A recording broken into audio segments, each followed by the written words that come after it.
Joining me on the line is Rudy Rochman. Rudy is serving right now in harm's way. He's an IDF paratrooper in the reserve. He spent the first 4 days of the war in Kfar Aza. That is one of the hardest hit places in Israel where Hamas terrorists murdered people. And he saw firsthand the depravity of what was happening right there. So, Rudy, first of all, I hope that you're healthy and hope that you stay healthy, and Godspeed on taking it to these pieces of human debris. I want to start by asking what your experiences were in going into Kfar Aza, because we're already seeing the Holocaust level rewriting in real time. What did you see when you went into Kfar Aza? I mean, you have to understand that I'm a reservist soldier, so it's been 10 years that I've been out of the army. Now, we do training every single year to prepare for a day like this, but no one could have ever imagined or been prepared to see such savagery. On Saturday morning, Shabbat morning, also Sukkot, it was still holiday, I get called up by my reservist unit saying to come back to base, and an hour shortly after that, got sent straight to Kfar Aza. We got there were countless bodies of men, women, and children, not just shot, but stabbed to pieces, blown up, burned, the most horrendous scenes that you could ever imagine. And this wasn't a war zone of soldiers versus soldiers. This was a whole community that was attacked and completely annihilated. But this is why we're here. We're here to prevent this from happening. Over there. So how's morale on the ground? What are people thinking? Ben, as a Jew, we've been through a lot of things throughout our history. 4,000 years of history, all the greatest nations have come and tried to destroy us, and we've overcome. We've overcome because we've come together and we stick together, and that's exactly how we are in Israel. They can take our lives, but they can never take our morale, and they'll never be able to destroy us. So we're staying strong. We're preparing for the worst, but we're hoping for the best. So, Rudy, the world is...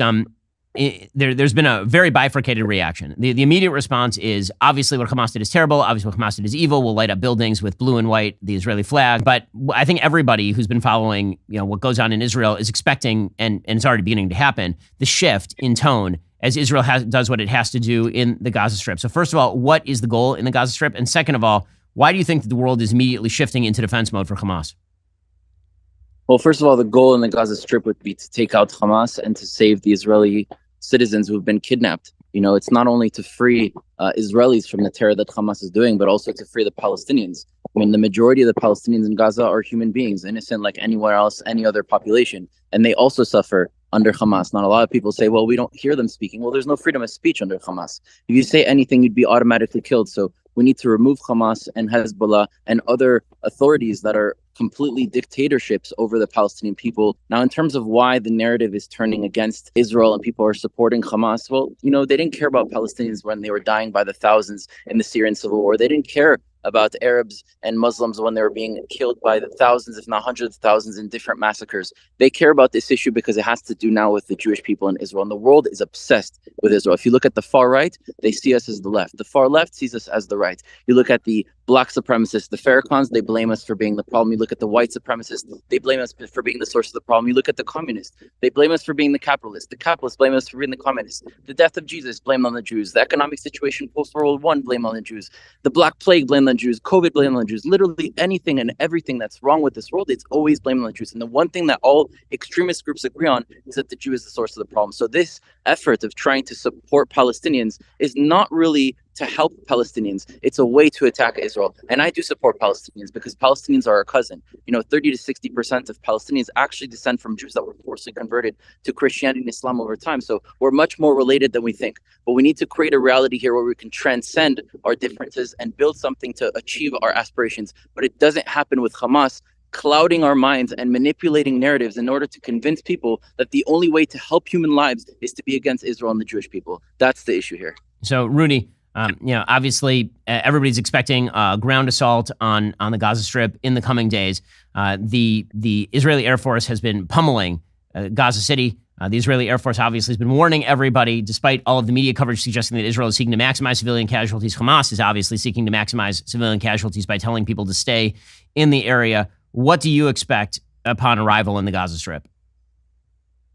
I mean, we hope we don't have to do that, because I know that if I go into Gaza, my entire unit, not all of us are coming back out. And that's the sad, unfortunate reality. We're prepared to do it, and we know that we're most likely going to have to do it. But the reality is that I don't want to take any life, and I don't want any of my friends' life to be taken. But right now we're in this situation. We have to deal with it. Hamas is to be taken out, and we're ready. If that's what it's coming to, that's what it's going to come to. But I think after the smoke settles, we need to all look in the mirror and realize how can we change this and not just understand the what? When they're talking about Palestinians dying, well, why are they dying? Let's not just talk about the what. If you only talk about the what, then you don't care about changing. You go to a doctor, you tell the doctor your symptoms, they're going to try to find the source of where those symptoms are coming from. So Palestinians dying are a symptom of Hamas shooting rockets onto Israeli civilians from civilian areas from their end.